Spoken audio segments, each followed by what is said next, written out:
Hello guys, तो मैं Sophia आपके लिए एक और नए टॉपिक के साथ में। और यहाँ पर हमारा जो अगला टॉपिक है वो है इक्विलिब्रियम इन फिज़िकल प्रोसेस। चैप्टर चल रहा है हमारा इक्विलिब्रियम, और इक्विलिब्रियम फिज़िकल प्रोसेस में किस तरीके से होता है वो हम यहाँ पर पढ़ेंगे।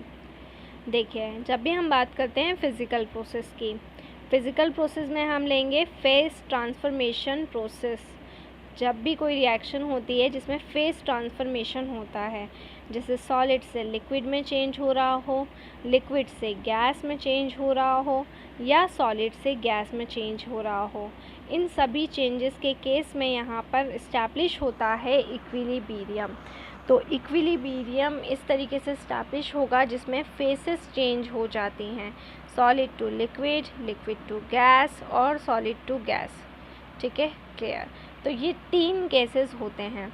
अब सबसे फर्स्ट अगर हम बात करते हैं, हमारा सबसे पहला इक्विलिब्रियम होता है सॉलिड लिक्विड इक्विलिब्रियम। जब सॉलिड से फेस हम चेंज करेंगे लिक्विड के अंदर, तो किस तरह से इक्विलिब्रियम इस्टेब्लिश होता है वो हम यहाँ पर पढ़ने वाले हैं। चलिए, तो हम यहाँ पर बात कर लेते हैं कि आइस और वाटर को हम ले लेते हैं। तो आइस और वाटर को हमने लिया, और आइस और वाटर को हमने किस में लिया है? इंसुलेटेड थर्मस फ्लास्क में लिया है। इंसुलेटेड थर्मस फ्लास्क का मतलब क्या होगा? जिसमें सिस्टम और सराउंडिंग के बीच में हीट का कोई भी चेंज नहीं होगा।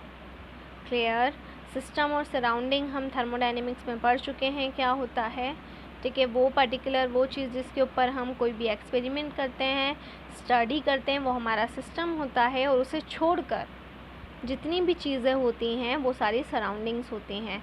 तो जो भी हमारा कंटेनर है, थर्मस फ्लास्क है, वो और बाहर का एटमॉस्फेयर हो जाएगा सराउंडिंग्स, और थर्मस फ्लास्क हो जाएगा सिस्टम।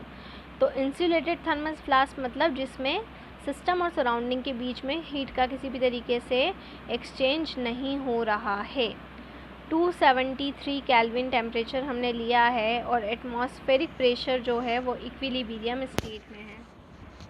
ठीक है, अब हमें क्या देखने को मिलेगा कि जो भी हमारा सिस्टम है, मतलब कि जो थर्मस फ्लास्क है, वो बहुत सारे कैरेक्टरिस्टिक्स फीचर्स को डिनोट करेगा।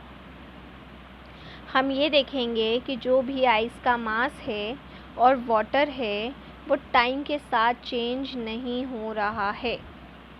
ठीक है, आइस का जो भी मास है और जो भी वाटर है वो टाइम के साथ चेंज नहीं हो रहा है। इसके साथ साथ जो भी टेम्परेचर है वो भी कांस्टेंट है, टेम्परेचर भी चेंज नहीं हो रहा है। तो क्या मतलब निकलेगा कि इक्विलिब्रियम स्टैटिक नहीं है। इक्विलिब्रियम स्टैटिक नहीं है ना। और हमें जो भी इंटेंस एक्टिविटी है वो बाउंड्री, आइस और वाटर के बीच में जो बाउंड्री होती है उसमें हमें देखने को मिलेगी। अब क्या होगा? जो भी लिक्विड वाटर के अंदर मॉलिक्यूल्स हैं, लिक्विड वाटर के अंदर जो भी मॉलिक्यूल्स हैं वो क्या करेंगे? कोलाइड करेंगे। कैसे कोलाइड करेंगे? किसके अगेंस्ट में कोलाइड करेंगे? आइस के अगेंस्ट में कोलाइड करेंगे।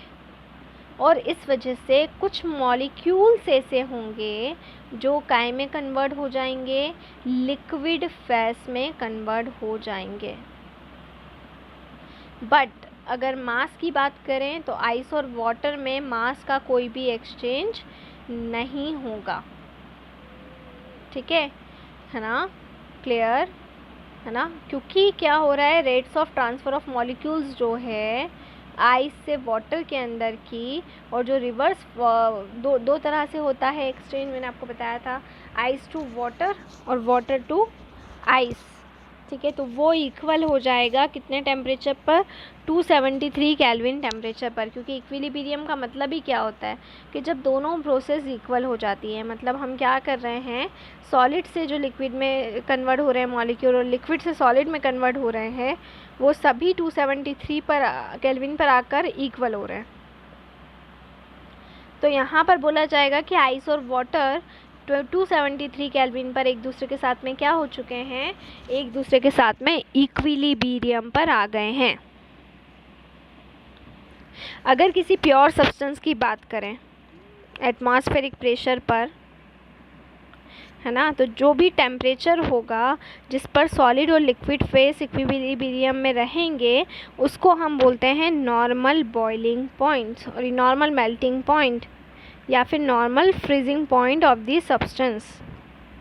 कोई भी प्योर सब्सटेंस अगर एटमॉस्फेरिक प्रेशर पर है तो वो टेम्परेचर जिस पे सॉलिड लिक्विड फेसेस क्या रहेंगे, इक्विलिब्रियम पे रहेंगे, उसको हम बोलेंगे नॉर्मल मेल्टिंग पॉइंट या फिर normal freezing point of a substance.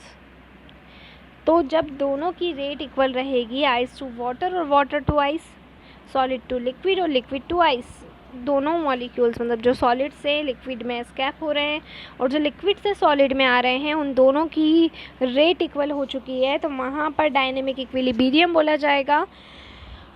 और यहाँ पर सिस्टम के अंदर ये फैक्टर्स देखे जाएंगे।